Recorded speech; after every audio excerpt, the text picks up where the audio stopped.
Le salon de Lady Harrow était baigné de la lumière d'une matinée de mai. Mais Selina Moore se sentait pourtant dans l'ombre. Elle tenait une tasse de thé refroidi, hésitant à boire. Le moindre mouvement risquait d'attirer l'attention. Et l'attention était la dernière chose qu'elle désirait. Autour d'elle, la conversation d'une douzaine de dames, réunies pour la traditionnelle réception de l'après-midi, coulait comme l'eau autour d'un rocher. Les voix résonnaient, les rires fusaient de temps à autre. Les éventails s'ouvraient et se refermaient dans un claquement léger. Mais aucun regard ne s'attardait sur Selina plus d'un instant. 1 an plus tôt, tout était différent. 1 an plus tôt, elle aurait été au centre de ce cercle, jeune, convoitée, choyée. Son rire aurait été le plus sonore, son avis le plus attendu. Son père était encore en vie, le titre de baron avait encore du poids, et personne n'osait murmurer dans son dos. Mais voilà 6 mois que son père était mort, l'argent se faisait encore plus rare, et sa réputation. Sa réputation avait été réduite en cendres en une seule nuit, au bal du duc de Rutland, à cause d'un simple baiser. Selina posa sa tasse sur la soucoupe avec un léger tintement, et Lady Harrow, la maîtresse de maison, une femme bonne mais prudente, lui lança un regard rapide, un regard plein de compassion, mais où se lisait aussi un soulagement. Selina restait tranquille, ne provoquait pas de scandale, ne gâchait pas l'ambiance. Une gentille fille, obéissante, brisée. Je ne suis pas brisée, pensa Selina, serrant les doigts sur ses genoux.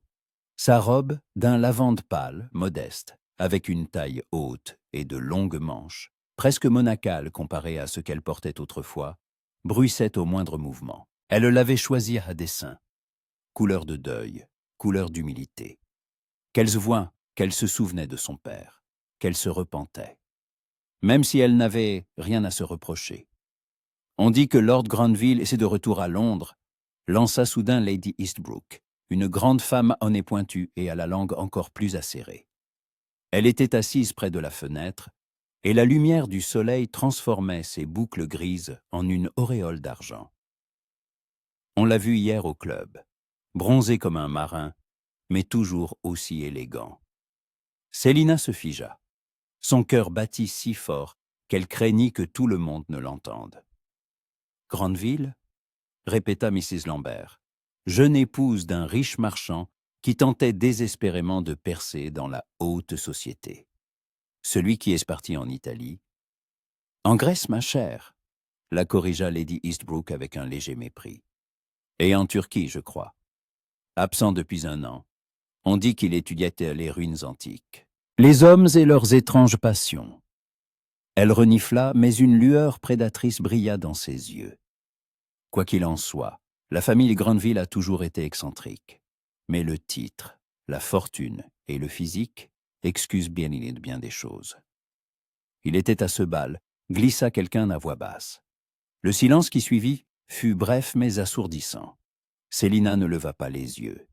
Elle fixait sa tasse, les minuscules feuilles de thé au fond, et sentait des dizaines de regards se poser sur son dos. Pas des regards directs, non. Personne n'osait être aussi grossier. Mais des regards en coin, jetés à la dérobée, avides de scandale. « À quel bal, ma chère ?» demanda Lady Harrow avec une insouciance feinte, bien que toutes sachent parfaitement de quoi il s'agissait. « Chez le duc de Rutland, au printemps dernier.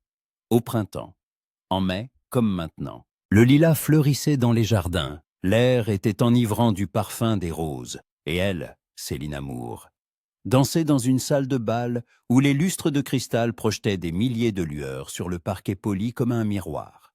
Elle portait une robe rose, tendre, aérienne, brodée de fils d'argent sur le corsage. Son père lui avait offert un collier de perles ayant appartenu à sa mère. Selina était heureuse. Et puis, la terrasse, le vent frais, des pas derrière elle, et lui. Lord Grenville a quitté l'Angleterre le lendemain matin, poursuivit Lady Eastbrook, comme si elle racontait une histoire captivante. Sans rien dire à personne, pas même à sa propre mère. Il est juste parti. À cause de cette histoire, dit-on.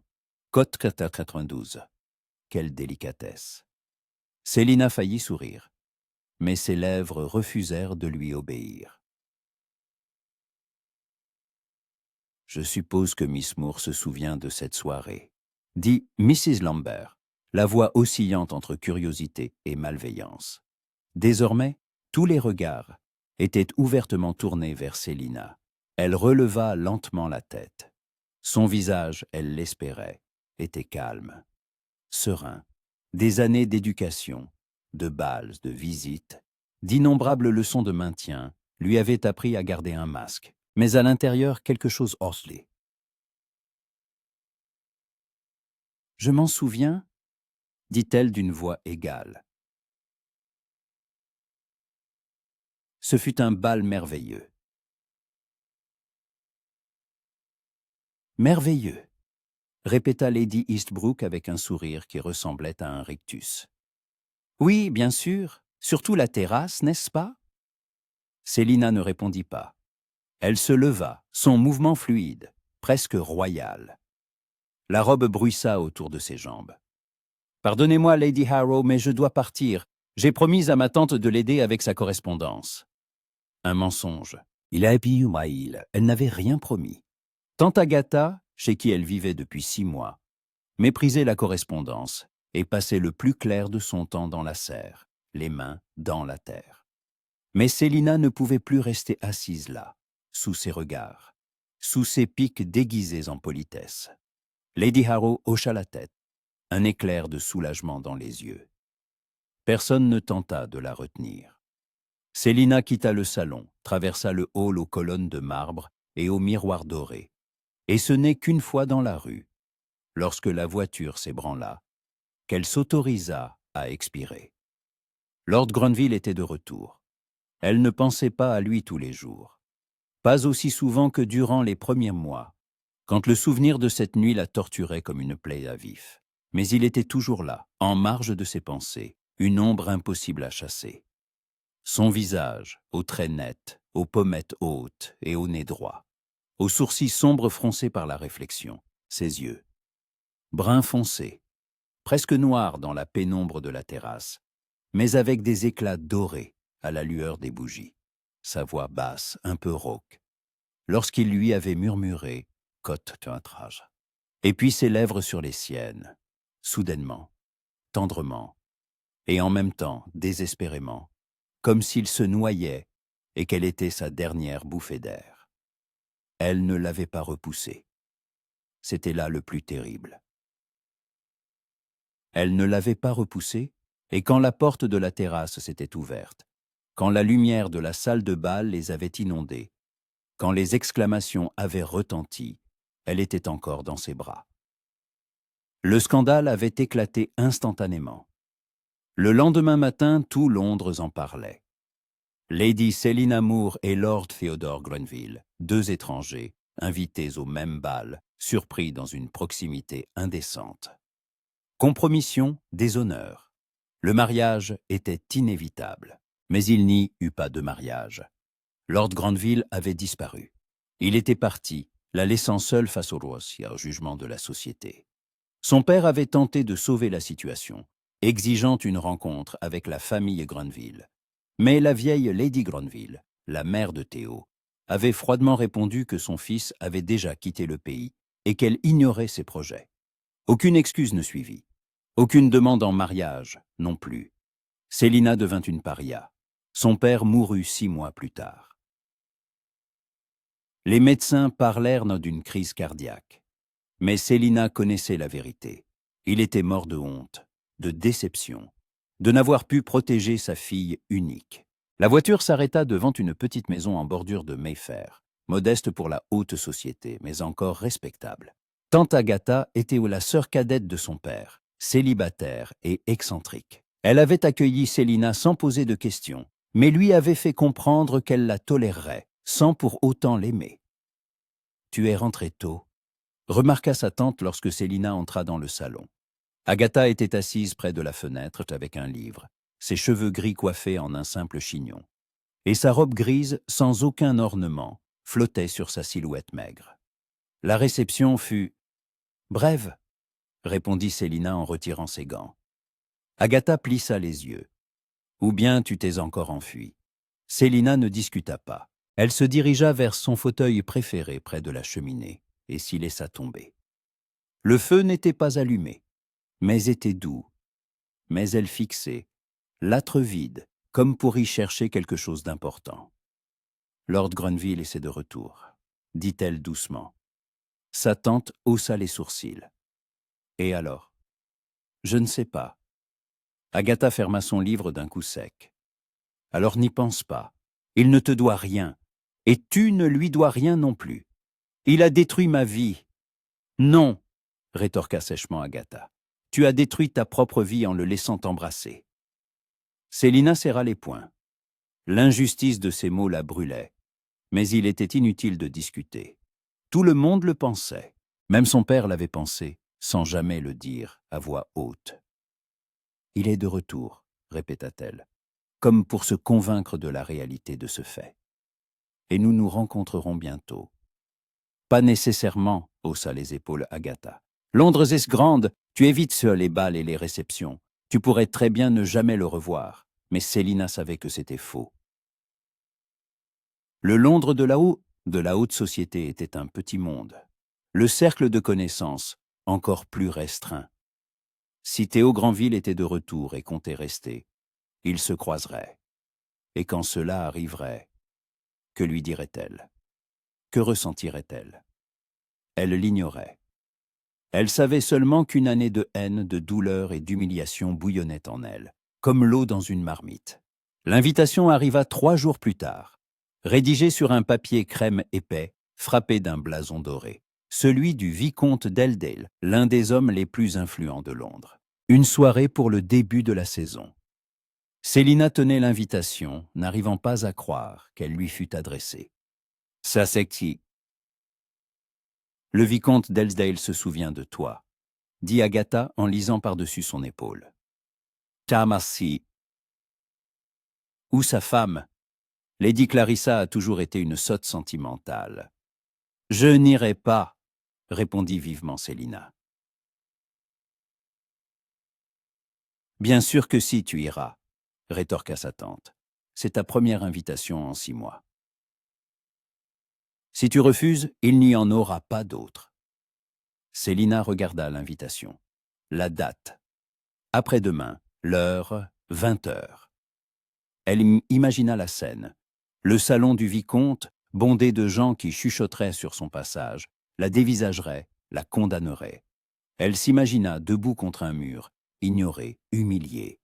Mais elle imagina aussi que si elle n'y allait pas, si elle continuait à se cacher, elle ne retrouverait jamais sa place dans la société, ne redeviendrait jamais elle-même. « Très bien, dit-elle, j'irai. » Le soir de la réception était clair et doux. Célina portait une robe d'un bleu profond, ni couleur de deuil, ni provocante. Le corsage était orné d'une fine broderie de fil d'argent, et les manches courtes et bouffantes dégageaient ses bras. Elle avait coiffé ses cheveux en une coiffure simple, retenue par une épingle en perles. Aucune extravagance, aucune audace, juste de la dignité. Quand elle entra dans le salon du vicomte d'Elsdale, la première chose qu'elle sentit fut l'odeur des roses. D'immenses bouquets qui étaient posés sur chaque table, leur parfum se mêlant à celui de la cire des bougies et à la légère fumée de la cheminée.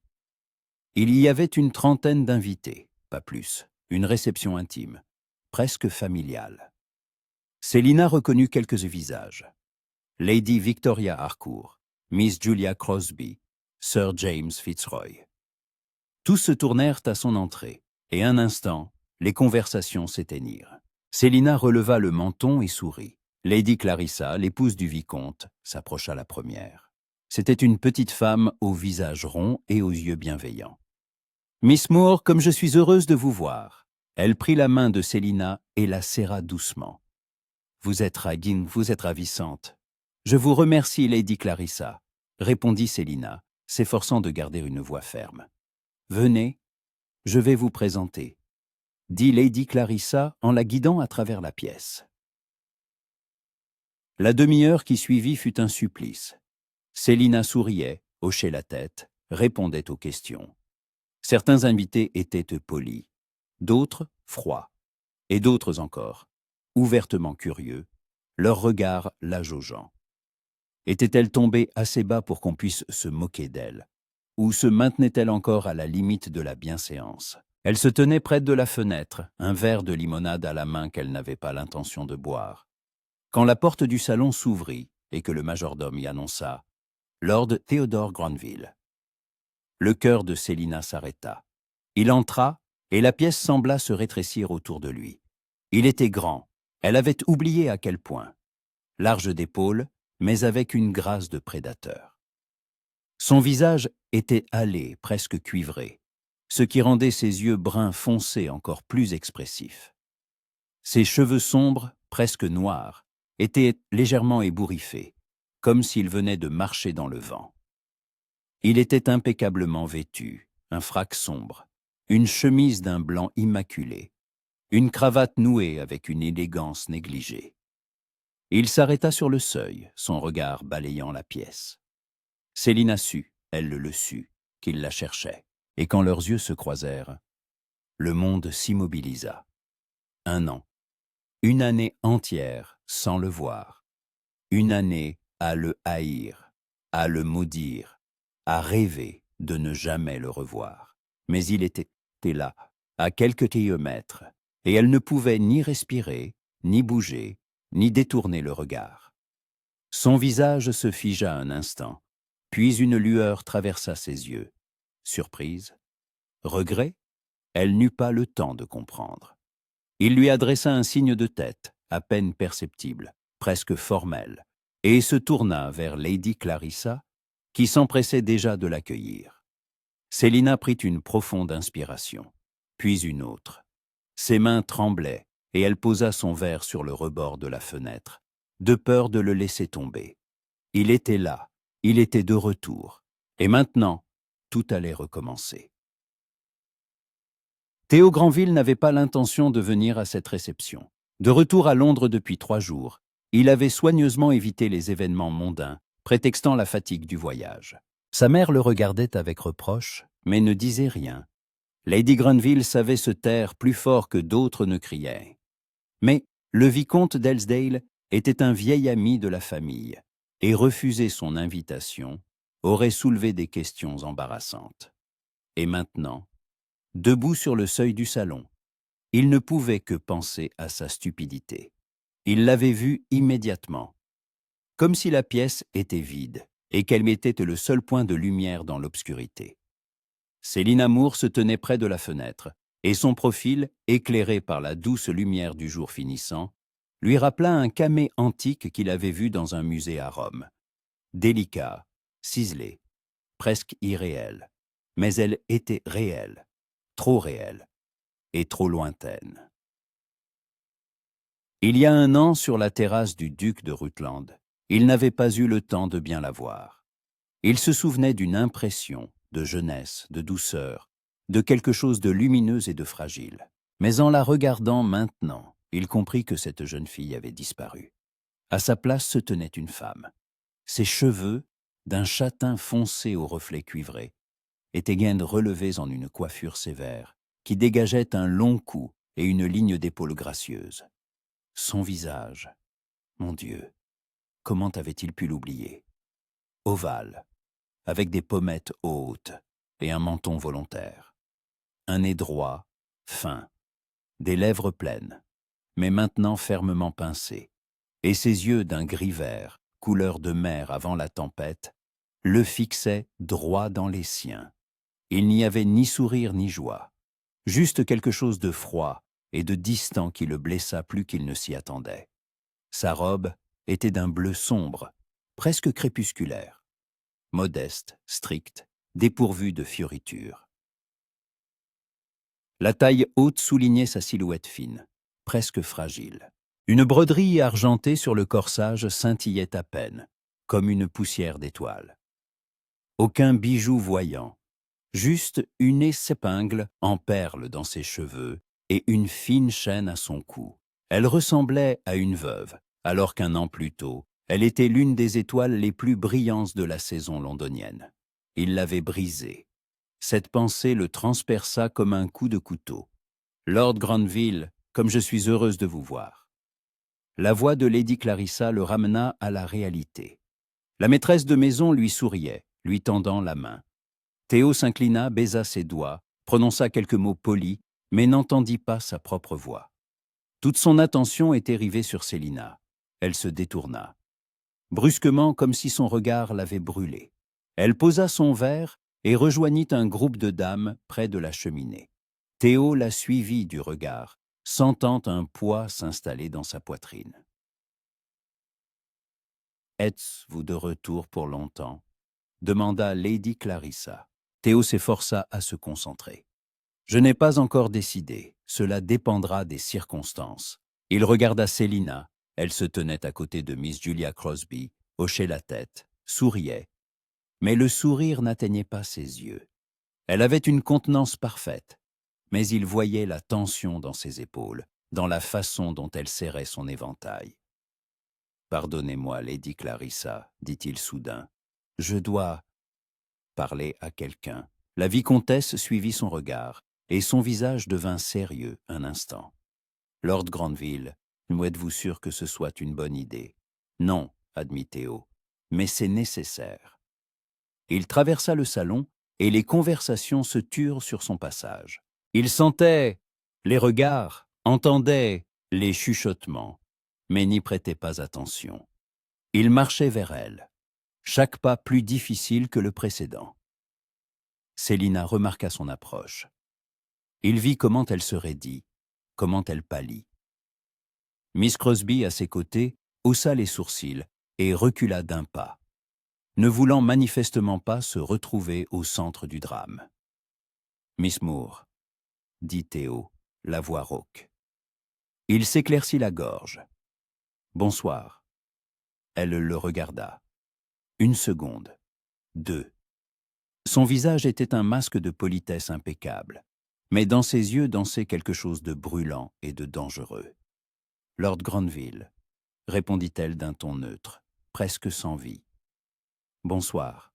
J'espère que votre voyage fut agréable. » L'ironie dans ses mots était subtile, presque imperceptible, mais il l'entendit, et elle le brûla.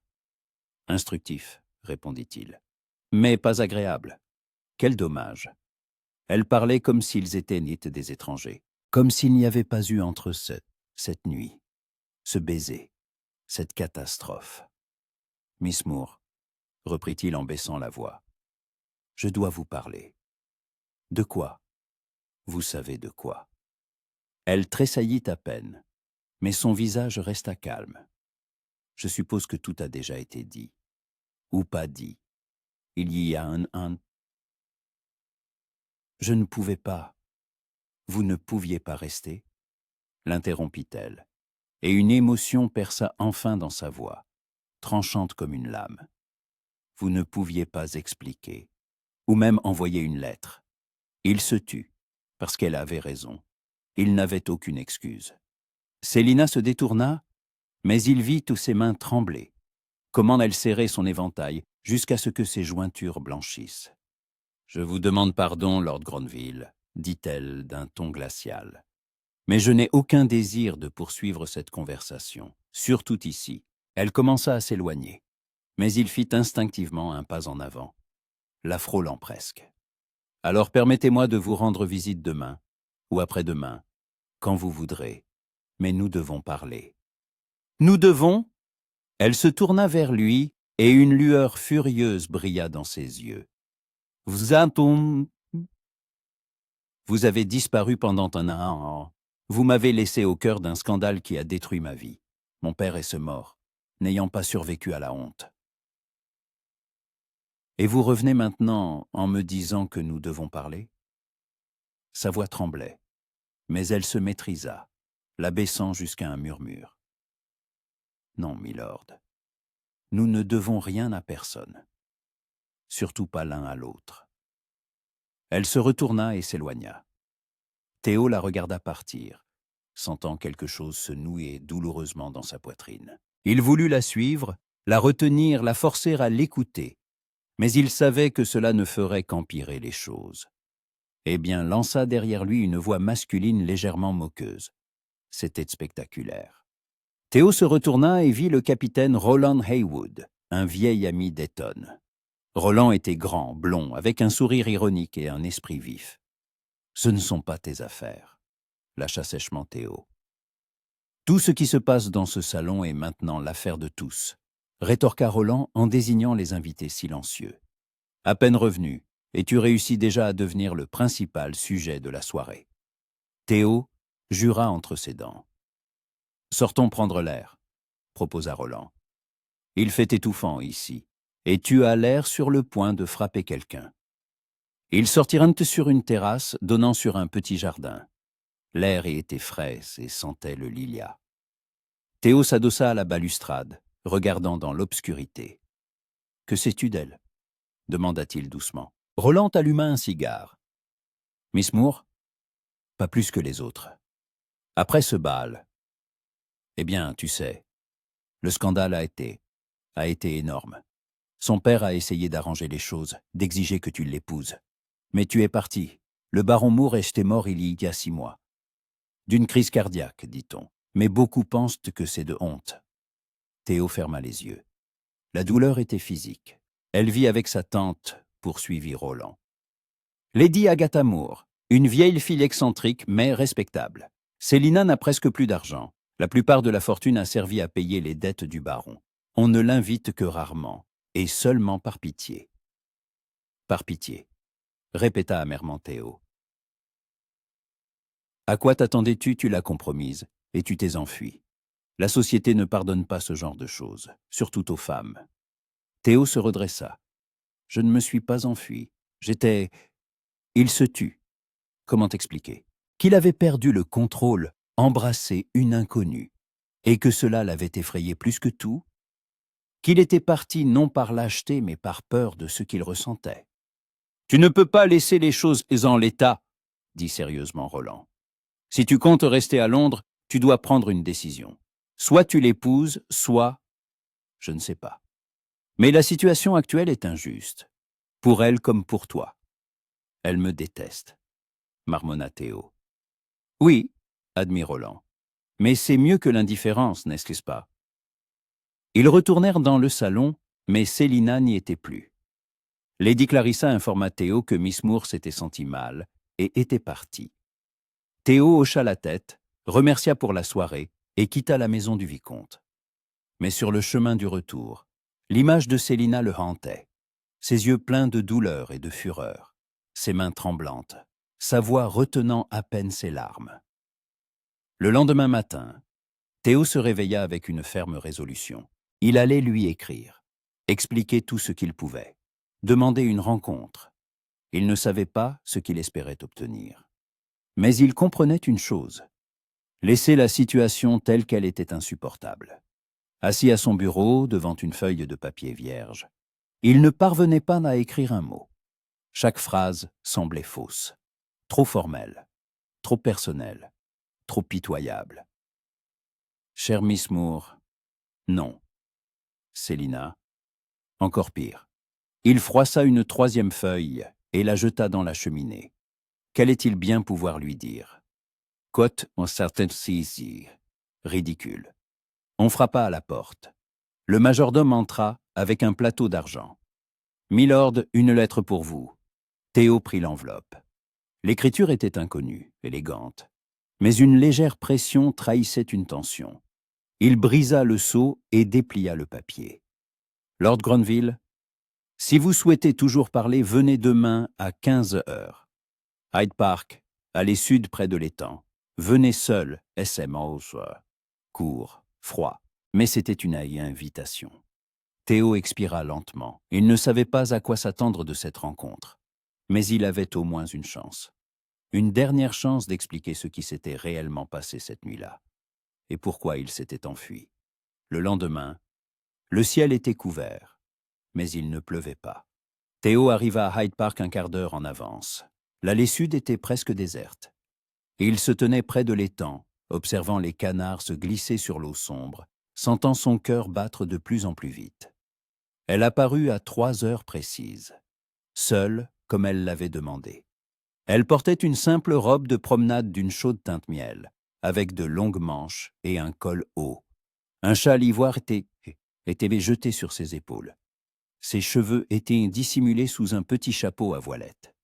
Elle marchait lentement, le dos droit, et il pensa de nouveau qu'elle avait changé, était devenue plus forte, ou avait simplement appris à mieux cacher sa douleur. Lorsqu'elle s'arrêta devant lui, il n'y avait pas plus de 3 pas entre eux et eux, mais cela semblait un abîme. « Je suis venue, dit-elle d'un ton neutre. Parlez. » Théo déglutit. Tous les mots qu'il avait répétés toute la nuit s'étaient envolés. Je ne sais pas par où commencer. Commencez par expliquer pourquoi vous êtes parti, suggéra-t-elle, sans la moindre condescendance ni douceur dans la voix. Juste une exigence. Il hocha la tête, lentement, et commença à parler. Cette nuit-là, au bal, je n'avais pas prévu de vous embrasser. Je n'avais même pas prévu de sortir sur la terrasse. Mais je vous ai vu, seul, et... Il s'interrompit, cherchant ses mots. Je ne peux pas expliquer ce qui m'a pris. C'était impulsif, stupide, impardonnable. J'en conviens, acquiesça froidement Célina. Quand on nous a surpris, j'ai paniqué. Pas à cause du scandale, pas parce que je devrais vous épouser. J'ai eu peur de ce que j'ai ressenti. Elle fronça les sourcils. Qu'avez-vous ressenti? Théo la regarda dans les yeux. Que je voulais vous embrasser encore, et que c'était mal parce que je ne vous connaissais pas, parce que je n'avais pas le droit de ressentir ce que je ressentais. Le silence entre eux était lourd, presque palpable. Célina le fixait, et il ne pouvait déchiffrer son expression. « Vous êtes parti, c'est parti ?» dit-elle enfin, « parce que vous avez eu peur de vos propres sentiments ?»« Oui !» Elle eut un rire bref et amer. « Quelle noble raison, Lord Granville. Et moi qui pensais que vous étiez simplement un lâche. » Ces mots le frappèrent, mais il ne recula pas. « Peut-être suis-je un lâche, mais je ne mens pas. Je suis parti parce que je ne pouvais pas rester et prétendre que rien ne s'était passé. Je ne pouvais pas vous épouser par devoir, alors que je ressentais, que je voulais. » Il ne termina pas, mais Célina avait compris. Il le vit à la façon dont son visage changea, dont ses yeux s'écarquillèrent. « Vous me désiriez, » murmura-t-elle, « et c'est pour ça que vous m'avez abandonné. »« Je ne vous ai pas abandonné, » objecta-t-il désespérément. « J'essayais de vous protéger, de moi, de ce que j'aurais pu faire de mal. Je pensais qu'avec le temps, le scandale s'apaiserait et que vous trouveriez quelqu'un de digne, quelqu'un de mieux que moi. » Célina secoua la tête, lentement, avec incrédulité. « Vous pensiez ?» Sa voix était chargée de la fureur qui s'échappait enfin. « Vous pensiez que le scandale s'apaiserait, que je trouverais quelqu'un? Mon père restait mort, Lord Granville. Il était mort, incapable de supporter la honte. Et je suis resté seul, sans argent, sans réputation, sans avenir. Parce que vous pensiez. » Sa voix se brisa, et elle se détourna, cachant son visage dans ses mains. Théo fit un pas vers elle, mais s'arrêta, n'osant pas la toucher. « Célina, » dit-il doucement, l'appelant pour la première fois par son prénom. « Je vous en prie, pardonnez-moi. Je sais que je ne mérite pas votre pardon, mais laissez-moi réparer ce que j'ai détruit. » Elle baissa les mains et le regarda. Des larmes coulèrent sur son visage, et Théo sentit quelque chose se briser en lui. « Comment comptez-vous réparer cela ?» demanda-t-elle, lasse. « En m'épousant par pitié ? » ?»« Non, » répondit-il fermement. « Pas par pitié. »« Alors par quoi ?» Il fit un autre pas vers elle. Encore un. Il n'y avait presque plus d'espace entre eux à Dieu. « Laissez-moi vous le prouver, » dit-il en la regardant dans les yeux. « Donnez-moi une seule chance de vous montrer que je ne suis pas l'homme que j'étais il y a 1 an. » Célina resta silencieuse. Longtemps, trop longtemps. Puis, À sa grande surprise, elle hocha la tête. « Très bien, » dit-elle doucement. « Une chance. Mais si vous disparaissez à nouveau, Lord Granville, je ne vous pardonnerai jamais. Jamais. Je ne disparaîtrai pas, » promit-il. Et pour la première fois depuis un an, il ressentit quelque chose qui ressemblait à de l'espoir. Les fleurs arrivèrent le lendemain matin. Célina était assise dans le petit salon, triant des factures, une tache morose qui lui rappelait le peu d'argent qu'il restait, quand la femme de chambre, Molly, apporta un énorme bouquet de pivoines pila blanches. Elles étaient opulentes, fraîches, des gouttes de rosée perlant sur leurs pétales, et leur parfum sucré emplit instantanément la pièce. « Pour vous, mademoiselle, » gazouilla Holly, les joues rouges d'excitation. « On vient de les livrer. Il y a une carte. » Célina prit la petite carte posée parmi les fleurs. L'écriture était ferme, assurée, légèrement inclinée vers la droite. Elle relut la note 2 fois, sentant une douce chaleur l'envahir avant de se ressaisir aussitôt. Des fleurs, de jolis mots. Cela ne signifiait encore rien. Les hommes savaient être charmants quand ils voulaient obtenir quelque chose. Et que voulait Théo Granville? Racheter sa faute? Ou simplement apaiser sa conscience? « Comme c'est charmant !» s'exclama tante Agatha en entrant dans le salon, un sécateur à la main et une tache de terre sur la joue. « De qui est-ce? »« C'est de Lord Granville, » répondit Célina, s'efforçant de garder un ton neutre. Agatha se figea, plissant les yeux. « Granville? Celui qui s'est enfui? »« Il ne s'est pas enfui. Il est parti. Parti, enfui, quelle différence ?» Sa tante s'approcha pour examiner les fleurs. « Les pivoines sont chères à cette saison. Il essaie donc de faire bonne impression. Que vas-tu lui répondre? »« Rien, » dit Célina en posant la carte. « Je ne suis pas obligée de répondre à chaque bouquet. » Mais Agatha la regardait d'un air perspicace. « Tu l'as vu, hier. Ne le nie pas, j'ai vu comment tu es rentré. Pâle, les yeux rouges. Que t'a-t-il dit ?» Célina soupira. Inutile de cacher quoi que ce soit à sa tante. Il a demandé pardon. Il a dit qu'il voulait réparer son erreur. Et tu l'as cru? Je ne sais pas. Je lui ai donné une chance, une seule. Agatha secoua la tête, mais une lueur d'approbation brilla dans ses yeux. Tu as toujours été trop bonne, Célina. Mais s'il te fait encore du mal, je lui casserai les dents personnellement avec ma pelle de jardin. Malgré la tension, Célina esquissa un sourire. Les fleurs continuèrent d'arriver. Le deuxième jour, des roses de thé, d'une délicate teinte pêche. Le troisième, des violettes dans un élégant panier. À chaque fois, une note, courte mais personnelle. Pas banale, pas convenue. Les roses parce qu'elles rappellent Mantes-l'Aube, et votre sourire, que je veux revoir. Les violettes modestes mais tenaces, comme vous. Célina ne répondait pas mais ne jetait pas les notes. Elle les rangeait dans une boîte en bois, sculptée ayant appartenu à sa mère, et parfois, tard le soir, elle les relisait. C'était stupide, dangereux, mais elle ne pouvait s'en empêcher.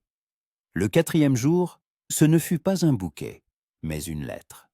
Une vraie, longue, de plusieurs pages. Célina s'assit près de la fenêtre de sa chambre, déplia le papier et commença à lire. Il écrivait sur son voyage, sur la Grèce où les ruines des temples antiques se dressaient sous un soleil de plomb et où la mer était couleur de lapis-lazuli, sur la Turquie où il avait erré dans les bazars, respirant l'odeur des épices et écoutant des langues inconnues. Il racontait comment il avait tenté de se fuir lui-même, mais que dans chaque ville, chaque taverne, chaque auberge silencieuse, il pensait à elle, à cette nuit-là, à ce qu'il avait perdu sans même essayer de le préserver. Que d'Orsina. Célina finit de lire la lettre et la serra contre sa poitrine, fermant les yeux. Elle sentit les larmes lui brûler les paupières, mais ne les laissa pas couler. Elle avait assez pleuré, une année entière. Il était temps de décider, le croire ou non. Le 5e jour, il vint en personne.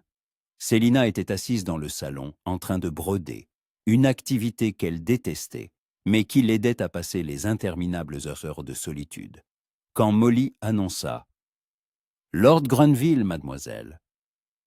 Le cœur de Célina fit un bond, et elle se piqua le doigt avec l'aiguille.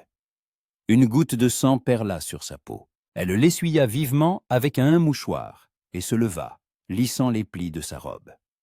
Aujourd'hui, elle portait une simple robe de jour en fine mousseline d'un vert tendre, avec une courte veste assortie. Ses cheveux étaient rassemblés en un nœud léger sur sa nuque, quelques mèches encadrant son visage. Théo entra, et la pièce sembla rapetissée. Il portait un habit de cheval marron foncé, un pantalon clair et des bottes hautes. Ses cheveux étaient légèrement ébouriffés par le vent. Il tenait son chapeau et ses gants à la main. « Miss Moore, » dit-il en s'inclinant, « je vous remercie de me recevoir. »« Lord Grenville, » répondit-elle en faisant une révérence. « Je vous en prie, asseyez-vous. » Ils s'assirent l'un en face de l'autre, et un silence gêné s'installa. Célina joignit les mains sur ses genoux, s'efforçant de paraître calme, bien que tout bouillonnât en elle. « J'ai reçu vos fleurs, » dit-elle, « et votre lettre.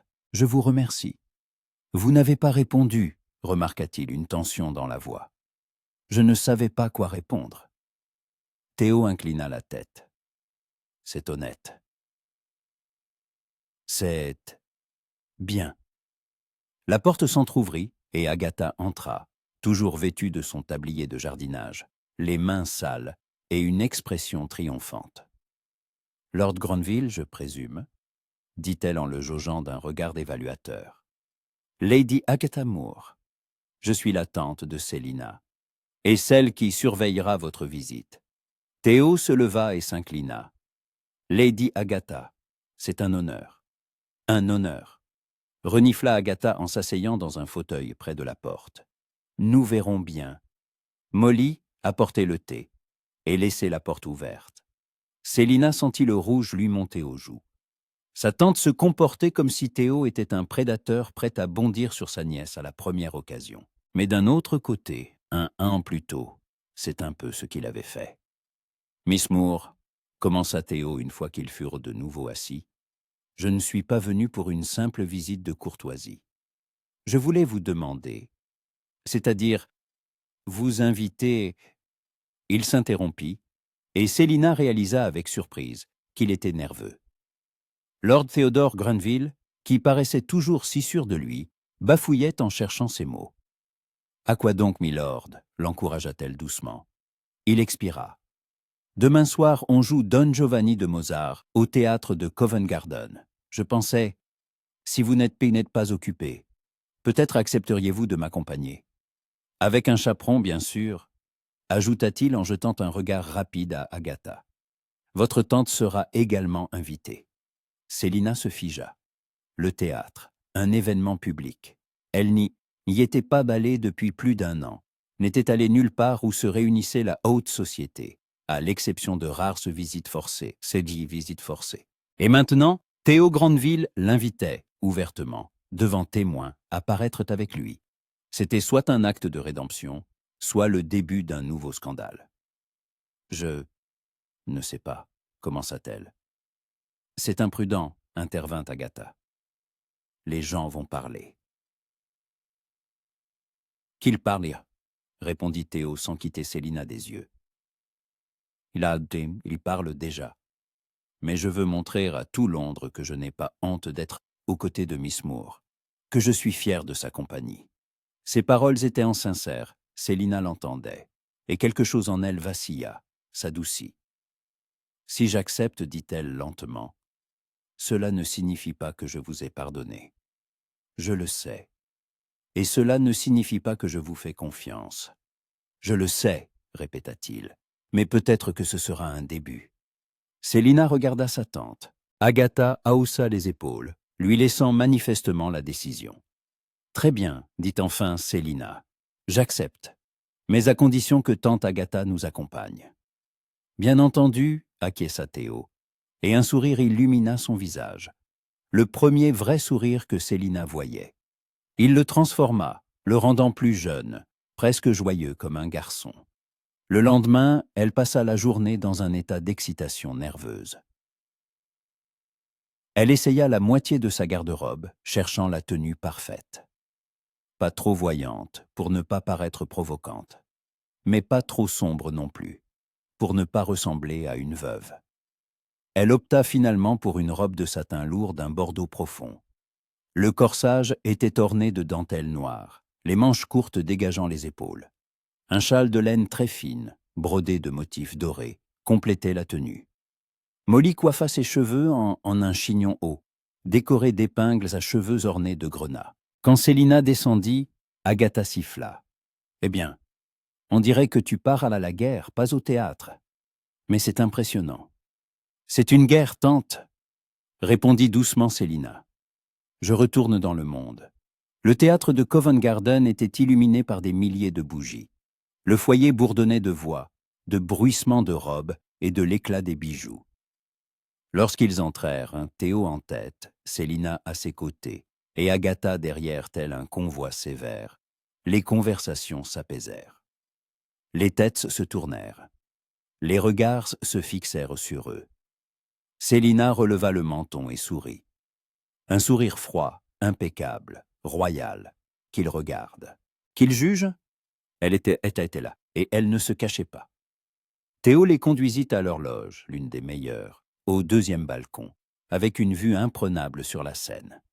À l'intérieur attendaient déjà le capitaine Heywood et sa sœur, Madame Isabella Wharton, une jeune veuve aux yeux vifs et au sourire léger.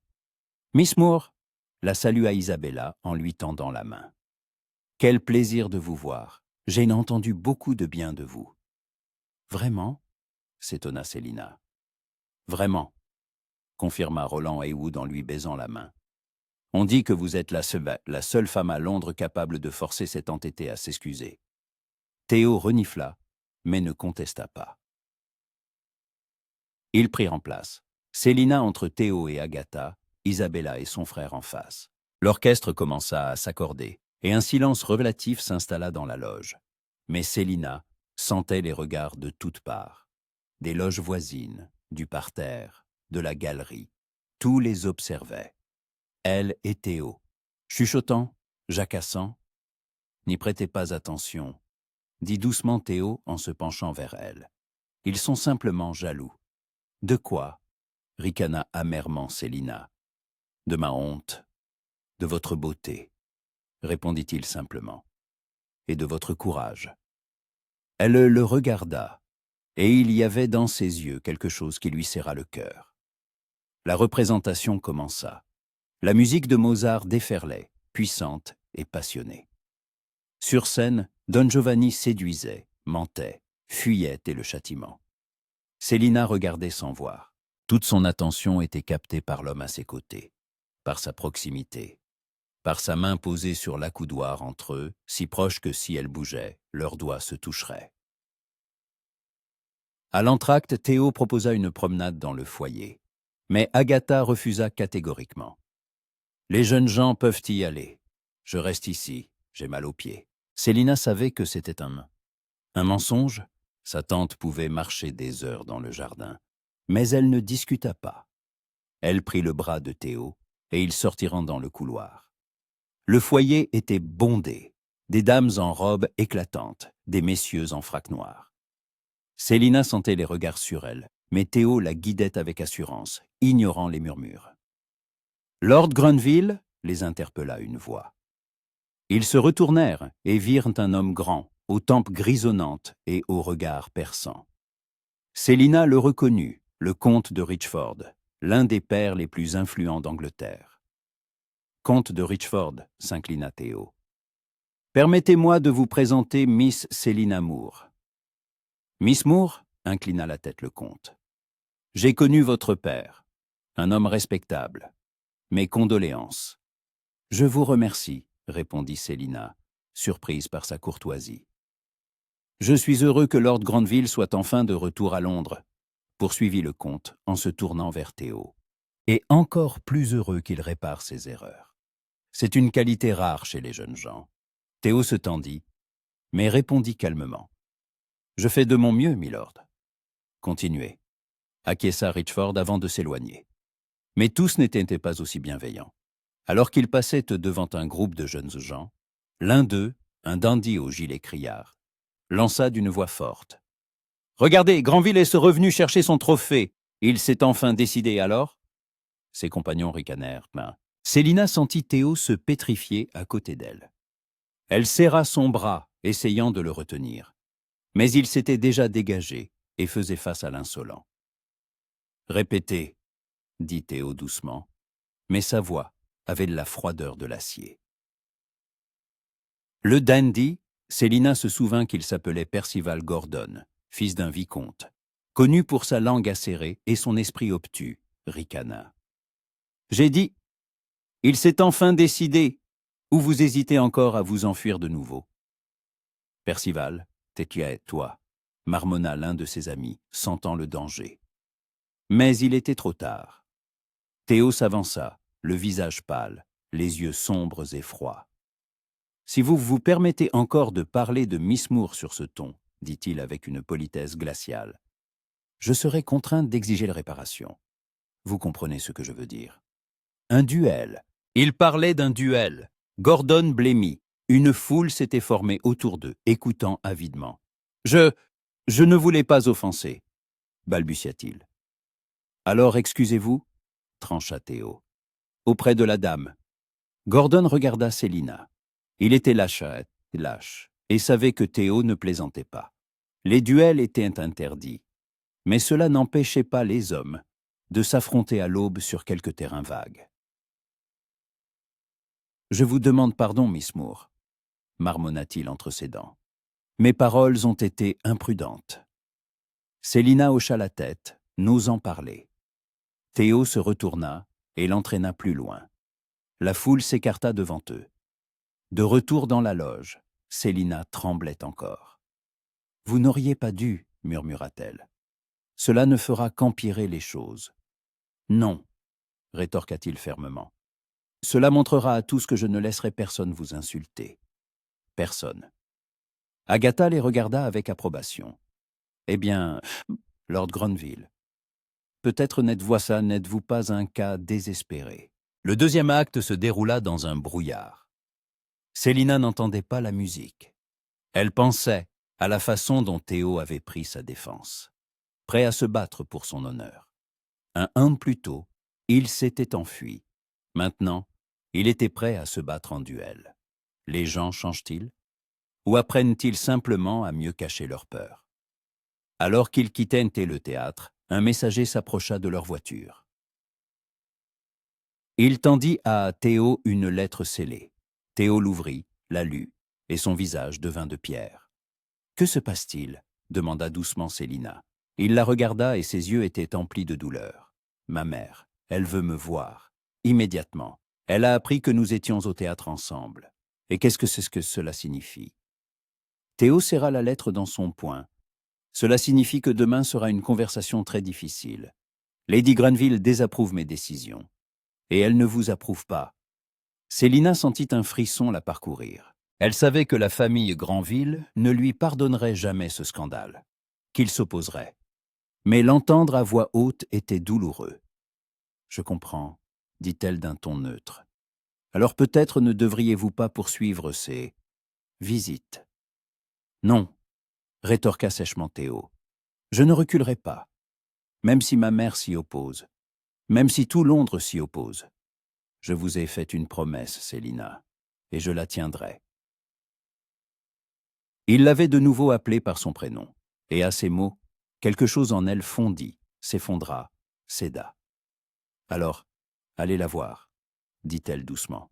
« Parlez-lui, et si après cela, si vous changez d'avis, je comprendrai. » Théo prit sa main et la porta à ses lèvres. Il l'embrassa longuement, tendrement, à travers le gant. « Je ne changerai pas d'avis, » promit-il. « Jamais. » Mais tandis que la voiture les ramenait, elle et Agatha, Célina regardait l'obscurité par la fenêtre et pensait. Les promesses sont faciles à faire. Les pas à les tenir est plus difficile. Surtout quand le monde entier est contre vous. L'hôtel particulier des Grunville sur Grosvenor Square accueillit Théo dans le silence matinal et une odeur de cire. Il avait grandi dans cette maison, connaissait chaque lame de parquet, chaque grincement d'escalier, chaque écho dans le hall de marbre. Mais aujourd'hui, en montant le large escalier vers le bureau de sa mère, il se sentait comme un étranger. Lady Grunville était assise à son bureau en acajou, triant sa correspondance. Elle ne leva pas les yeux quand il entra. Sa silhouette était droite, presque rigide, ses cheveux gris coiffés impeccablement. Sa robe gris foncé, stricte, ne portait aucun bijou, hormis un camée à son cou, le portrait de son défunt mari.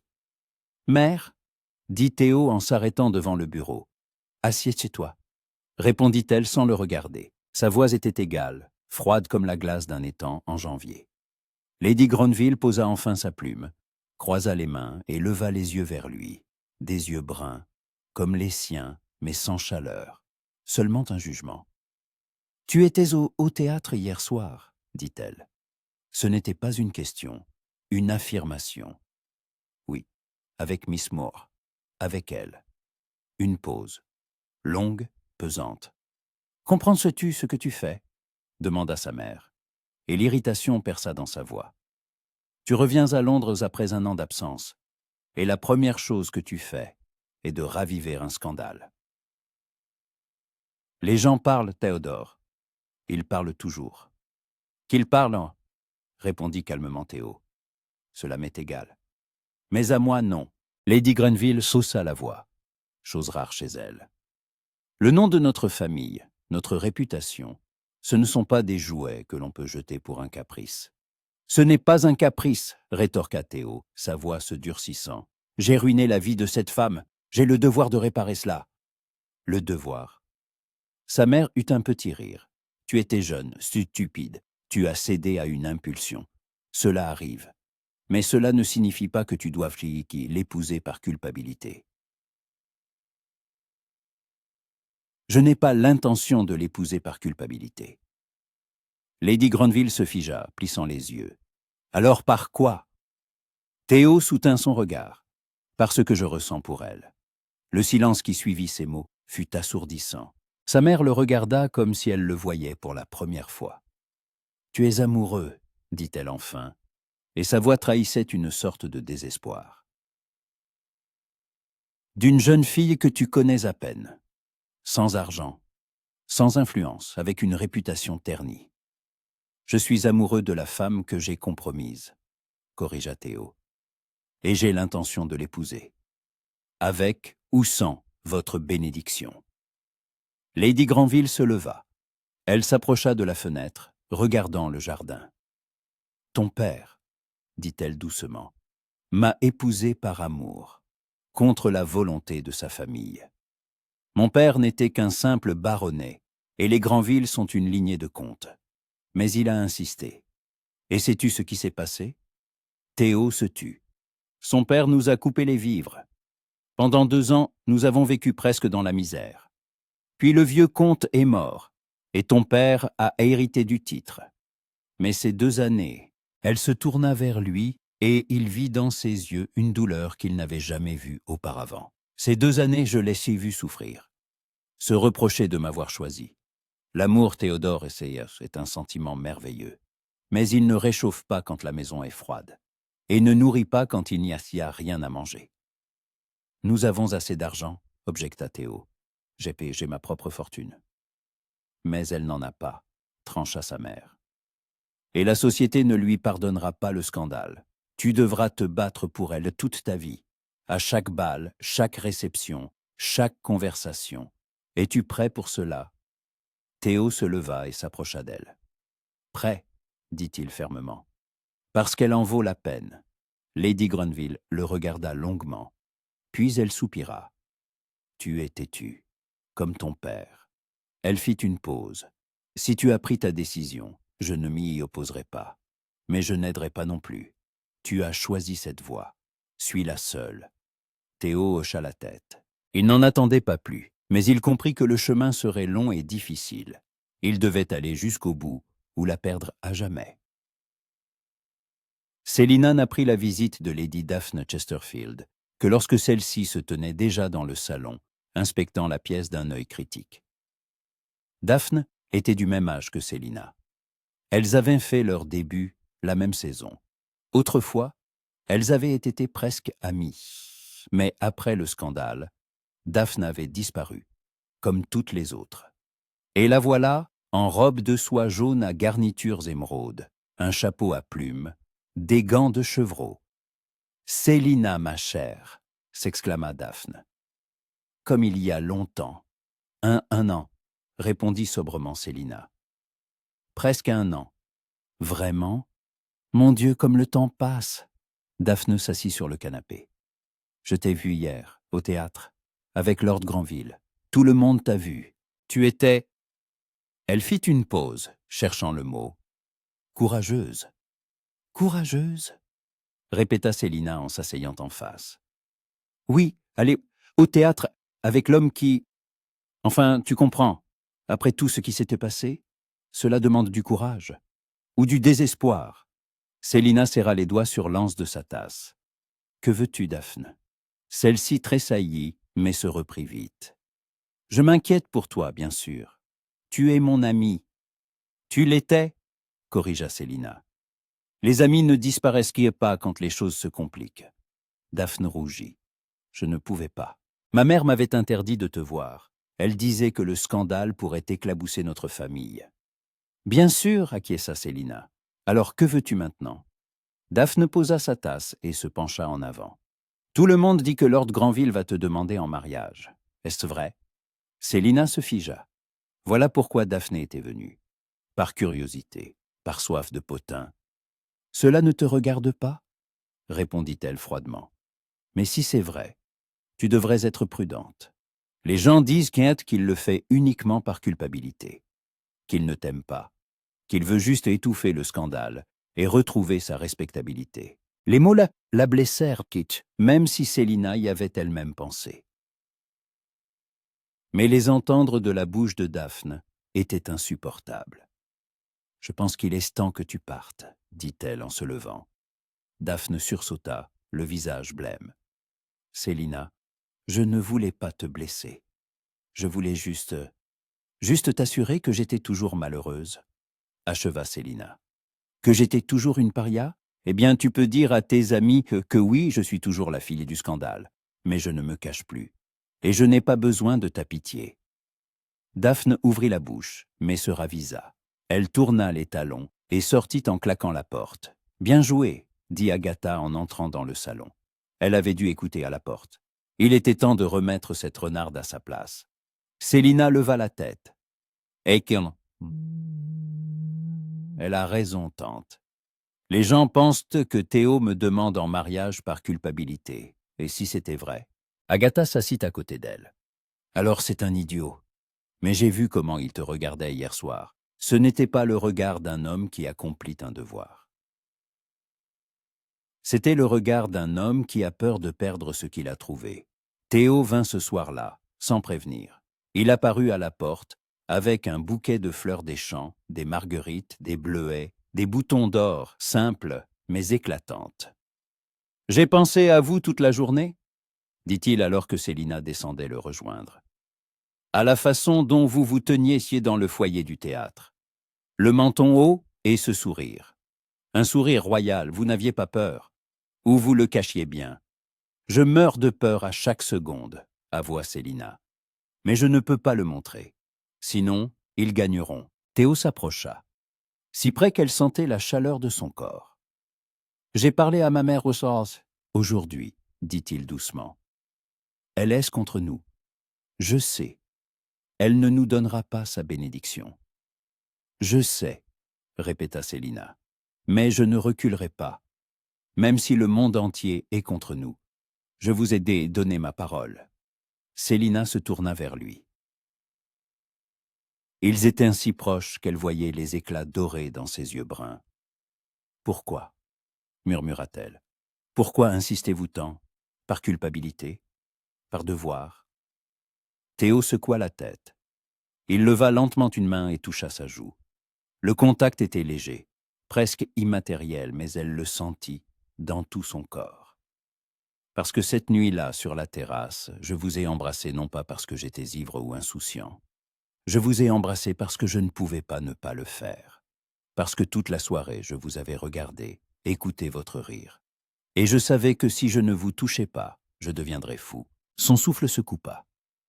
Théo, et quand on nous a surpris, poursuivit-il, sa voix devenant rauque, je n'ai pas eu peur du scandale. J'ai eu peur de ce que je ressentais. Parce que c'était trop fort, trop rapide, trop réel, et je n'étais pas prêt. Et maintenant, demanda Célina à peine audiblement. Êtes-vous prêt maintenant? Il se pencha vers elle, son front touchant le sien. Maintenant, je sais qu'il n'y a rien de plus effrayant que de vivre sans vous. J'ai passé un an à essayer de vous oublier. Mais chaque nuit, je me réveillais en me souvenant de vos lèvres, de votre parfum, du son de votre voix. Et j'ai compris. Je ne peux pas fuir cela. Je ne peux pas vous fuir. Célina ferma les yeux. J'ai peur, avoua-t-elle. Peur de vous croire. Peur que vous partiez à nouveau. Je ne partirai pas, dit fermement Théo. Jamais. Je vous le jure. Il recula, s'agenouilla devant elle et sortit une petite boîte de sa poche. Il l'ouvrit, et à l'intérieur scintilla une bague, en or, avec une émeraude entourée de petits diamants. « Célina Moore, dit-il, la voix tremblante. Voulez-vous m'épouser? Pas par devoir, pas par culpabilité, mais parce que je vous aime. Je vous aime depuis cette nuit-là. Je vous ai aimé chaque jour de cette maudite année, et je vous aimerai pour le reste de ma vie. » Le temps s'arrêta. Célina le regardait, l'homme qui avait détruit sa vie et qui proposait maintenant de la reconstruire. L'homme qui s'était enfui et était revenu. L'homme à genoux devant elle, une bague à la main et de l'amour dans les yeux. Elle aurait dû refuser, le faire souffrir comme elle avait souffert, dire non et lui claquer la porte au nez. Mais son cœur, ce cœur stupide et têtu, disait autre chose. « Oui, murmura-t-elle. Oui, je le veux. » Théo se figea. Puis il se releva d'un bond, la prit dans ses bras et la fit tournoyer. Elle rit, pour la première fois depuis 1 an, un rire de joie, pas d'amertume. Il la reposa, mais ne la lâcha pas. Il prit sa main gauche et y passa la bague. Elle était un peu grande, mais cela n'avait pas d'importance. Elle était à son doigt. Elle était sa fiancée. « Je vous rendrai heureuse, » promit Théo en baisant ses doigts. « Je le promets, chaque jour, jusqu'à la fin de ma vie. »« Vous y avez intérêt, » répondit Célina en souriant à travers ses larmes. Car sinon, tante Agatha mettra sa menace à exécution avec sa pelle de jardin. Il rit, elle rit, et dans ce rire, il y avait quelque chose de curatif, de juste. Mais quand il partit, elle se tint à la fenêtre, regardant sa silhouette s'éloigner, et sentit l'angoisse s'insinuer dans son cœur. Il disait l'aimer, mais l'amour suffirait-il quand tout Londres serait contre eux, quand sa famille les rejetterait, quand chaque bal, chaque réception serait un champ de bataille? Elle regarda la bague à son doigt. L'émeraude brillait à la lueur des bougies, verte, profonde, comme l'espoir. « Tu t'es bon scande », mais la peur murmurait le contraire. Et elle ne savait qui écouter, son cœur ou sa raison. L'annonce des fiançailles parut dans le Morning Post 2 jours plus tard. Brève, formelle, mais suffisante pour faire exploser la haute société londonienne. Lord Theodore Granville et Miss Célina Moore ont le plaisir d'annoncer leurs fiançailles. Le mariage aura lieu en juillet. Célina lui l'annonça au petit déjeuner. C'était officiel. Tout Londres le savait. « Eh bien, dit Agatha en beurrant une tartine. Maintenant, les vraies réjouissances vont commencer. » Elle avait raison. À midi, 12 missives étaient arrivées. La moitié avec des félicitations, l'autre avec des désistements pour des événements à venir. Certaines étaient impolies, d'autres ouvertement froides. Célina les lisait, sentant un poids s'installer dans sa poitrine. Elle savait que ce serait ainsi. Mais le voir noir sur blanc était douloureux. Parmi les lettres, une se distinguait.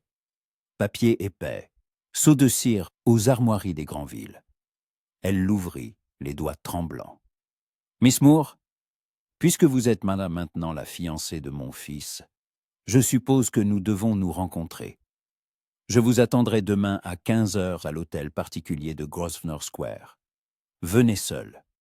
Lady Alice Granville. » Court, froid. Un ordre, pas une invitation. Le lendemain, elle choisit sa robe avec soin. Du velours bleu foncé, col haut, manches longues. Une fine broderie d'argent sur le corsage. Une coiffure stricte. Aucune extravagance, juste de la dignité.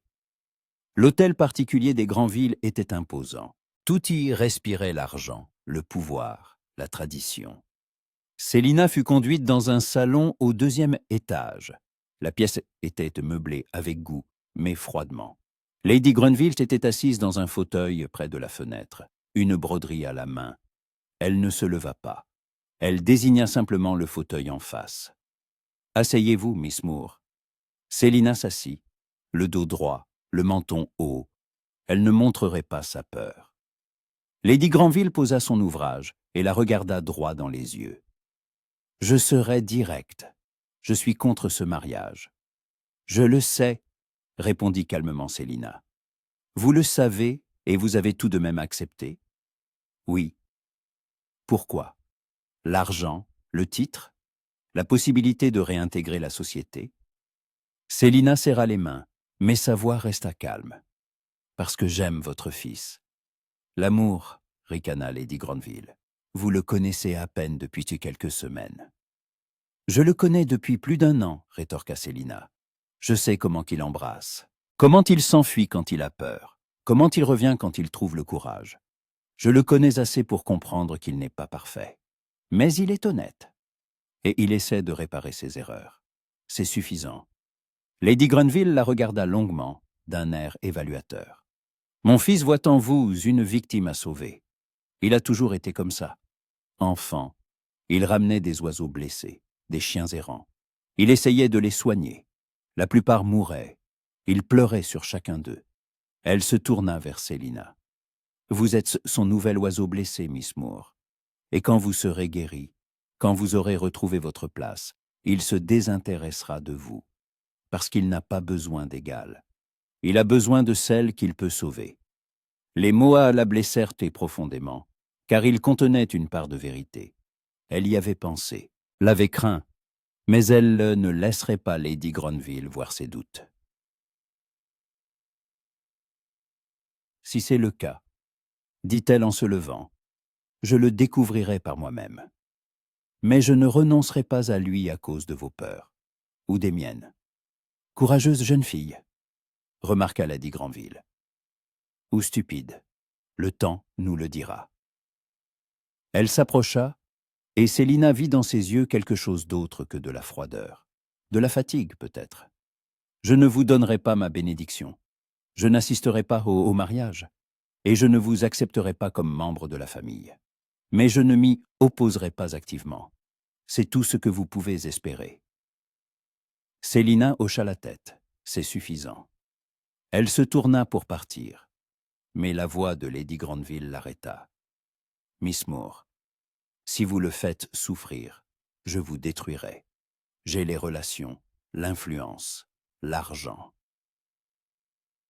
Et je ne reculerai devant rien pour protéger mon fils, même de lui-même. » Célina soutint son regard. « Je n'ai pas l'intention de le faire souffrir. Mais si vous tentez de détruire notre mariage, sachez que je me battrai. Et je ne suis pas aussi faible que vous le pensez. » Elle sortit sans attendre de réponse. Théo arriva le soir, excité et heureux. Il ignorait tout de la rencontre avec sa mère. Il apportait une nouvelle. Le comte de Richford les avait invités à son bal d'été la semaine suivante. C'était important. L'invitation de Richford signifiait qu'une partie au moins de la haute société était prête à accepter leur union. « Ce sera notre première sortie en tant que fiancés, » dit Théo, les yeux brillants. « Je veux que tout le monde nous voie ensemble. Qu'il sache que je suis fier que vous soyez ma fiancée. Célina sourit, mais sentit l'anxiété la gagner. Le bal du comte de Richford. Des centaines d'invités. Tous les regarderaient, les évalueraient, les jugeraient. J'ai peur, avoua-t-elle. Théo prit ses mains dans les siennes. Je serai à vos côtés. À chaque seconde. Je le promets. Et il y avait une telle assurance dans sa voix qu'elle le crut presque. La semaine passa en préparatifs. Agatha insista pour que Célina commande une nouvelle robe. Elles choisirent une soie de la couleur d'un saphir profond, presque un ciel de nuit, avec des broderies d'argent. La coupe était audacieuse pour Célina, un décolleté plongeant, de courtes manches ballons dégageant les épaules. Quand la robe fut prête, Célina se reconnut à peine dans le miroir. La femme qui la regardait était assurée, élégante, presque royale.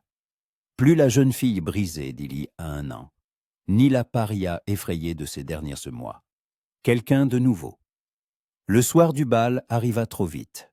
L'hôtel particulier du comte de Richford scintillait de 1000 feux. La musique s'échappait des fenêtres ouvertes. Tout le gratin de Londres était là. Le majordome annonça leur arrivée. Lord Théodore Granville et Miss Célina Moore. Les conversations ne s'arrêtèrent pas dans ce pas. Mais Célina sentit l'attention se déplacer vers eux. Théo lui serra la main plus fort. « Souriez », murmura-t-il, « et respirez. Tout ira bien. » La musique annonça une valse.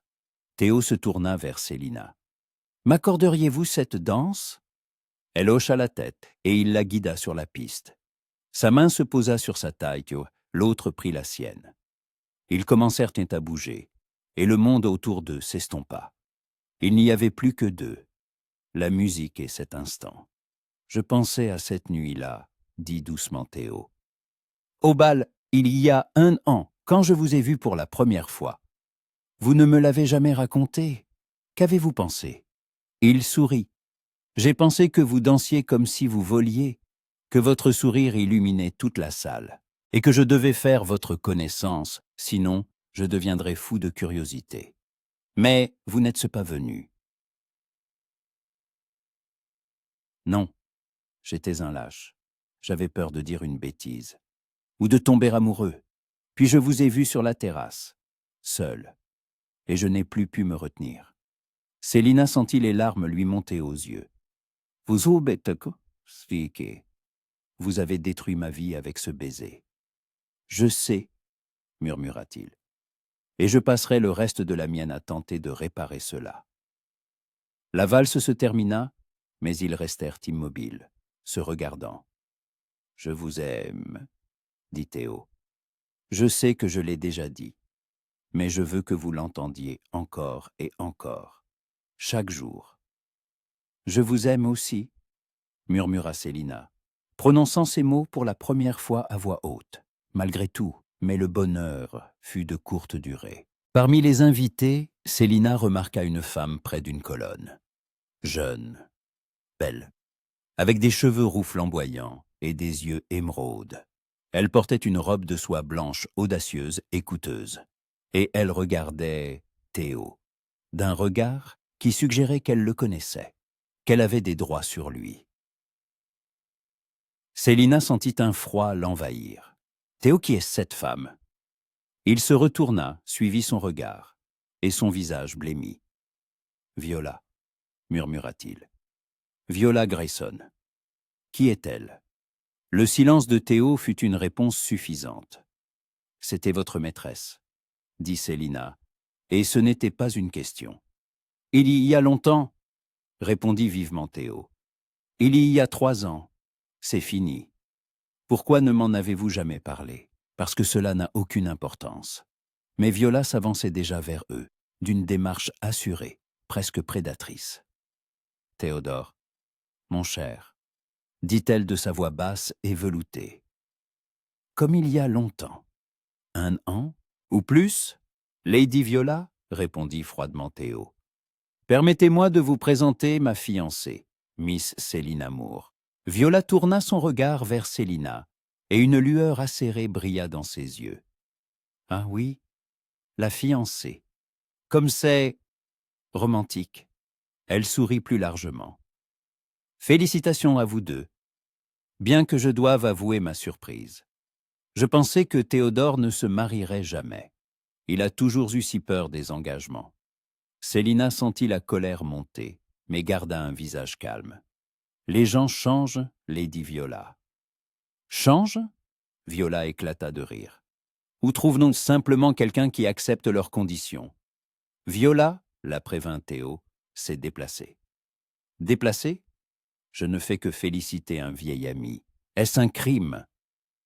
Elle regardait Théo avec un air de possessivité qui provoqua une pointe de jalousie chez Célina. Pardonnez-nous, dit Célina en prenant le bras de Théo.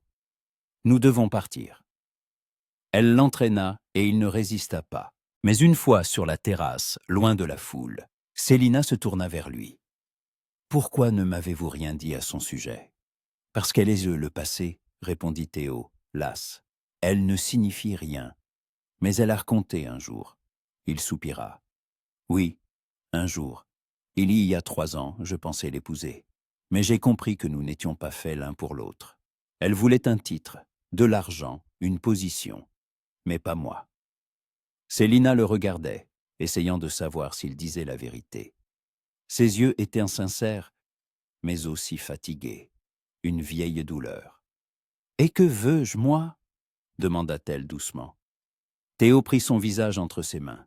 « Vous me voulez, moi, le vrai, avec tous mes défauts, et c'est la seule chose qui compte. » Il l'embrassa, tendrement, lentement, comme une promesse.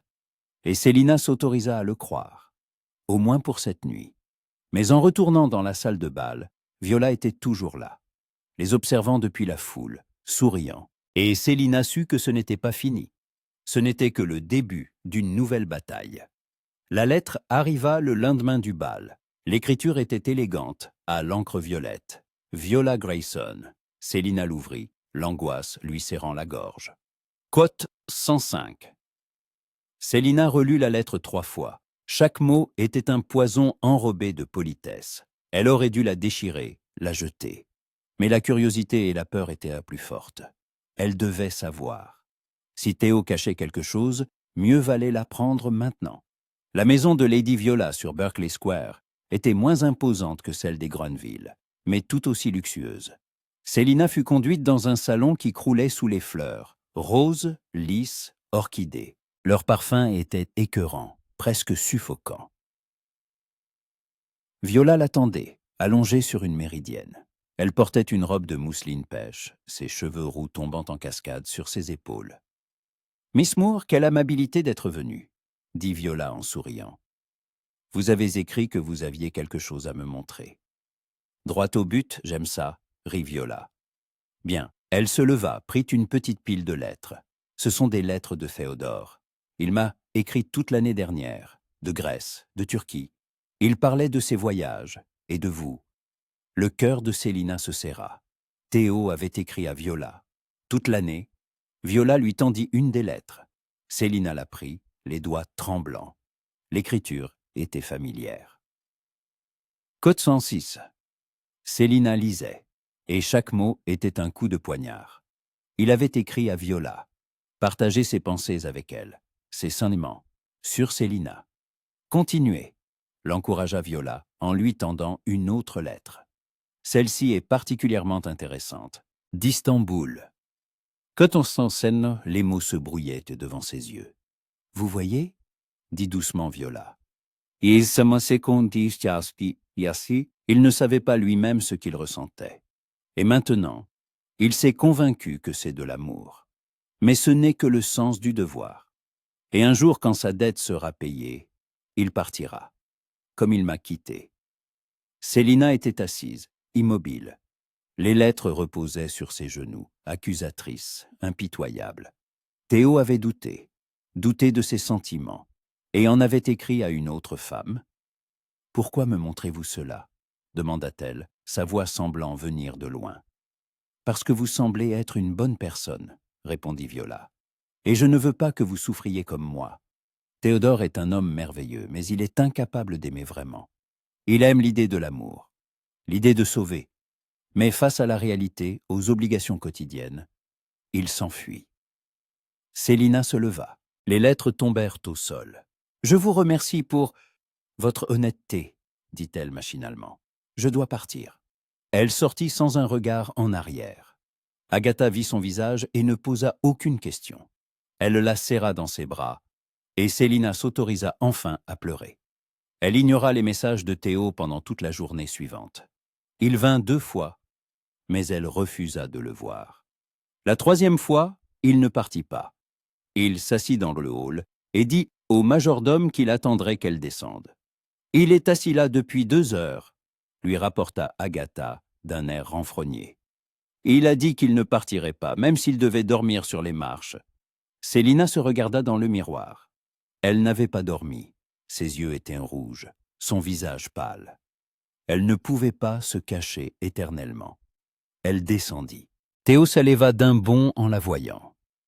Il n'avait pas meilleure mine, des cernes sous les yeux, une chemise froissée, les cheveux en désordre. « Célina » commença-t-il en s'avançant, mais elle leva une main pour l'arrêter. « N'approchez pas. Allons au salon. » Ils s'assirent en face l'un de l'autre, dans un silence pesant. « Que s'est-il passé ?» demanda Théo. « Pourquoi m'évitez-vous » Célina sortit de sa poche une des lettres de Viola, celle où il exprimait ses doutes. Elle la posa sur la table entre eux. « J'ai rendu visite à Lady Viola. » Théo blêmit. Il prit la lettre, la lut, ferma les yeux. « Mon Dieu » expira-t-il. « Célina, c'est... » « La vérité » acheva-t-elle. « Vous lui avez écrit toute l'année. Vous lui avez parlé de vos doutes, du fait que vous ne saviez pas si vous m'aimiez. »« C'était il y a longtemps, » dit-il vivement. « J'étais perdu, je ne comprenais pas ce que je ressentais. Viola était... quelqu'un à qui je pouvais parler. Pourquoi pas à moi ?» La douleur perça dans la voix de Célina. « Pourquoi ne m'avez-vous pas écrit ? Une seule fois en un an ?» Théo se leva, arpentant la pièce. « Parce que j'étais un lâche, parce que je craignais que vous ne me détestiez, que si je vous écrivais et que vous ne répondiez pas, je perdrais tout espoir. » Mais Viola aurait répondu. Viola répondait toujours. « Oui. » Il se tourna vers elle.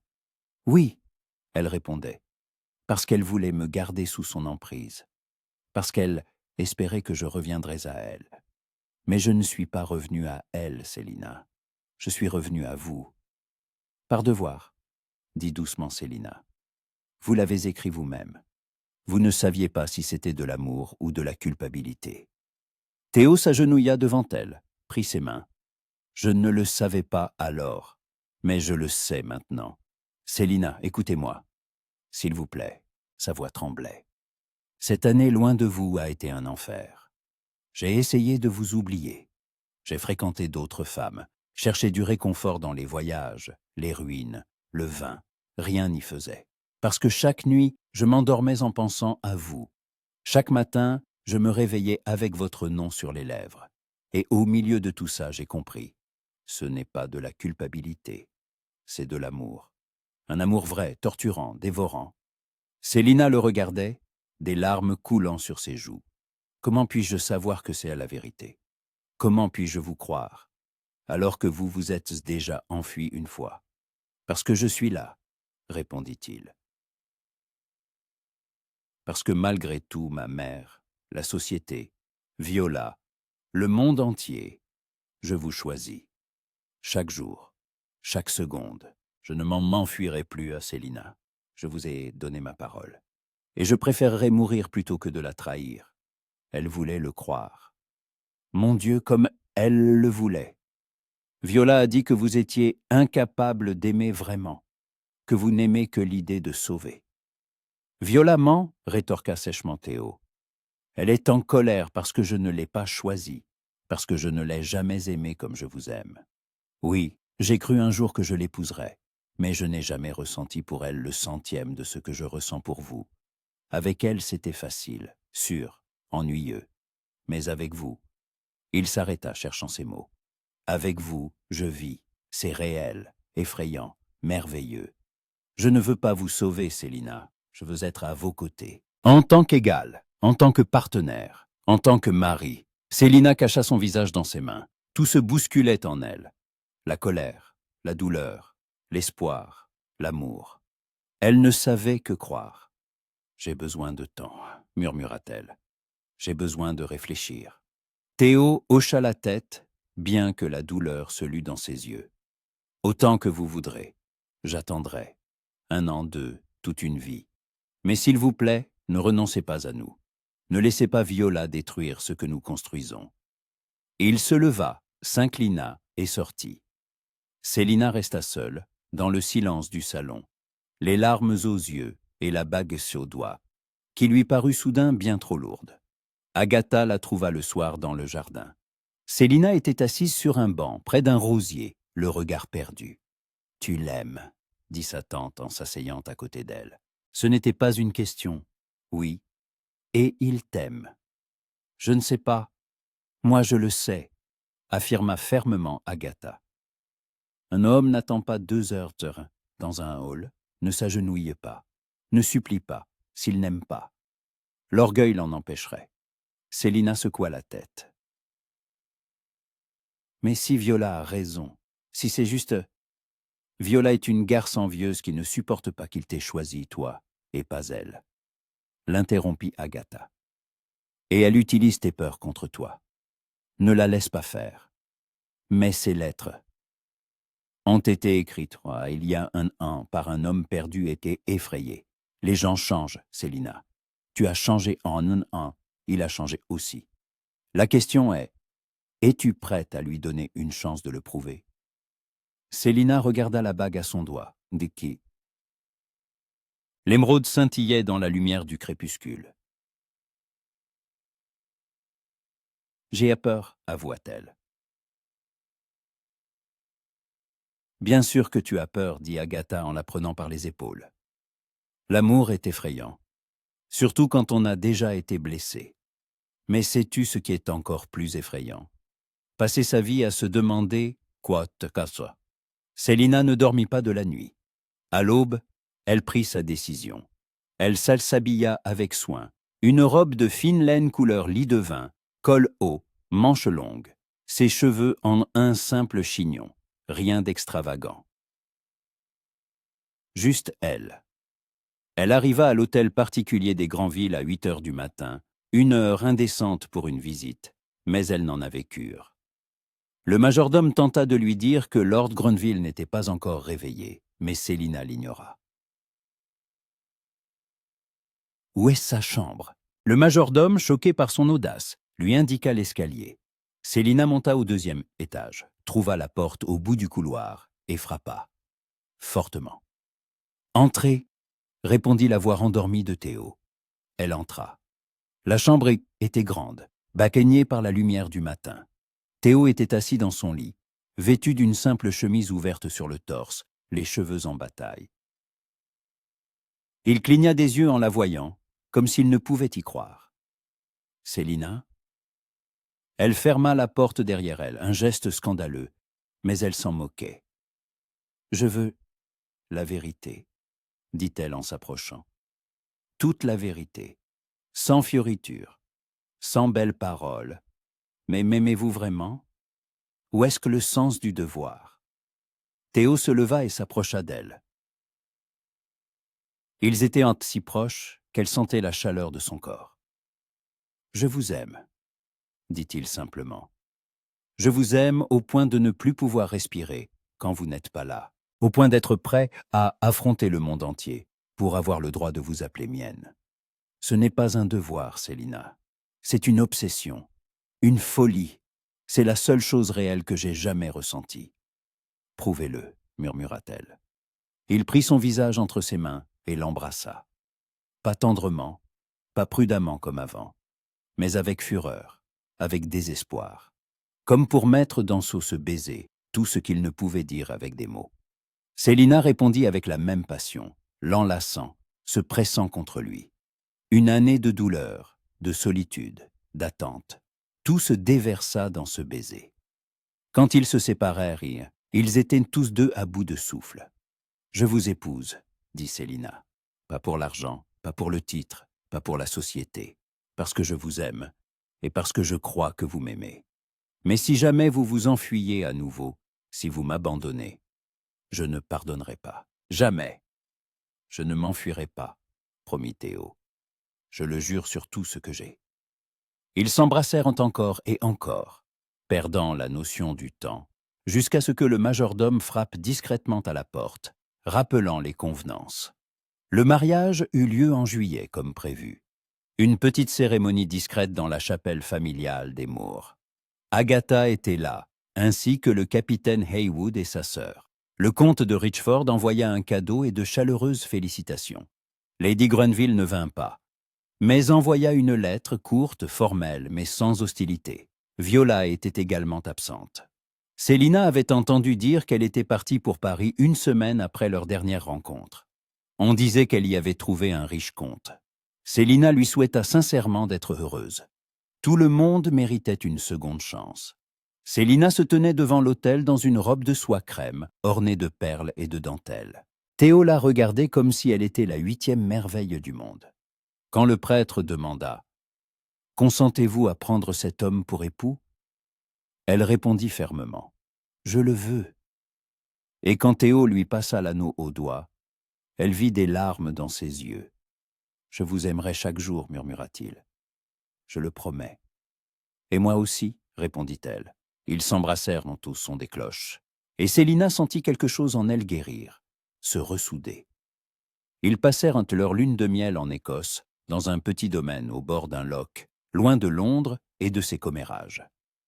Les journées étaient faites de promenades dans les landes, les soirées de conversation au coin du feu. Théo lui parlait de ses voyages, de ce qu'il avait appris. Célina lui racontait l'année passée sans lui, la douleur, et comment elle avait appris à être forte. Yanni nani. Vous savez ce qui est le plus étrange ? Dit-elle un soir, blottie dans ses bras. Je suis reconnaissante pour ce scandale. Théo se redressa sur un coude, la regardant avec surprise. Reconnaissante ? Oui, parce qu'il m'a montré qui j'étais vraiment, à quel point j'étais forte. Il m'a montré que je pouvais survivre, même quand tout semblait s'effondrer. Et il m'a menée à vous, au vrai vous, pas au garçon effrayé qui s'est enfui il y a 1 an. Théo l'embrassa sur le front. « Je ne fuis plus, » murmura-t-il. « Jamais. »« Je sais, » sourit Célina, « parce que maintenant, vous n'avez plus le choix. Vous êtes en maître mon mari, et je vous pourchasserai jusqu'au bout du monde si vous essayez de vous échapper. » Il rit, et le son de son rire fut la plus belle chose qu'elle eût jamais entendue. Ils rentrèrent à Londres en août. La société chuchotait encore, jugeait encore. Mais cela n'avait plus d'importance. Ils s'avenaient l'un l'autre, et c'était suffisant. À la première réception après leur retour, chez la duchesse de Devonshire, ils apparurent ensemble. Célina portait une robe de velours émeraude, Théo un frac noir. Ils semblaient sortis d'un conte de fées. Pendant qu'ils dansaient, Théo murmura « À quoi pensez-vous » Célina sourit en le regardant dans les yeux. « À cette nuit-là, il y a 1 an, sur la terrasse, quand vous m'avez embrassé et que le monde a basculé. Le regrettez-vous » ? « Pas une seconde, » répondit-elle honnêtement, « parce que ce baiser nous a menés ici. À cet instant, à nous, Théo la serra plus fort. » Et ils continuèrent de danser, tant que la musique jouait, que les bougies brûlaient, que le monde tournait autour d'eux. Mais pour eux deux, ils n'existaient qu'eux-mêmes, que cet amour, forgé dans le feu du scandale et trempé par le temps. Le bal terminé, ils sortirent sur cette même terrasse, celle où tout avait commencé. La nuit était douce, les étoiles brillaient. Célina se tenait à la balustrade, et Théo l'enlaça par derrière, posant son menton sur son épaule. « Il y a 1 an, dit-il doucement, je vous ai embrassé sans savoir qui vous étiez, sans savoir que vous deviendriez tout pour moi. » « Et maintenant ?» demanda Célina. « Maintenant, je le sais, » répondit-il. « Et je veux vous embrasser à nouveau, pas par impulsion, pas par peur, mais parce que vous êtes ma femme, mon amour, ma vie. » Il la tourna vers lui et l'embrassa, lentement, tendrement, comme une promesse qui durerait toute une vie. Et quelque part, au loin, dans le jardin sombre, un rossignol chantait. Et son chant parlait d'un amour qui avait survécu malgré tout, de deux êtres qui s'étaient trouvés dans l'obscurité et avaient décidé de ne plus jamais se lâcher. La fin? Non, ce n'était que le début de leur vie commune, pleine de joies et d'épreuves, de rires et de larmes, mais toujours ensemble, parce que le véritable amour n'est pas celui qui vient facilement. Le véritable amour est celui pour lequel on se bat et que l'on gagne. Un an plus tard, Célina se tenait dans le salon de leur nouvelle maison, modeste pour les grandes villes, mais confortable, remplie de lumière et de rire. Elle tenait une invitation pour le bal du duc de Rutland, ce même bal où tout avait commencé. Théo entra portant leur fille, un bébé de 3 mois aux yeux bruns de son père et aux cheveux châtains de sa mère. « C'est ça. Qu'est-ce que c'est ?» demanda-t-il en désignant l'invitation. « Rutland donne un bal, répondit Célina. Voulez-vous y aller? Retournez là où nous nous sommes rencontrés? Théo sourit. Seulement si vous me promettez de ne pas vous enfuir sur la terrasse avec un inconnu. Célina rit en l'enlaçant, lui et leur fille. Promis, mon inconnu de la terrasse est maintenant mon mari, et je ne bouge plus d'ici. Ils restèrent ainsi, une famille, forgée dans le scandale et l'amour, tandis que dehors, le printemps fleurissait, promettant de nouveaux départs et des possibilités infinies.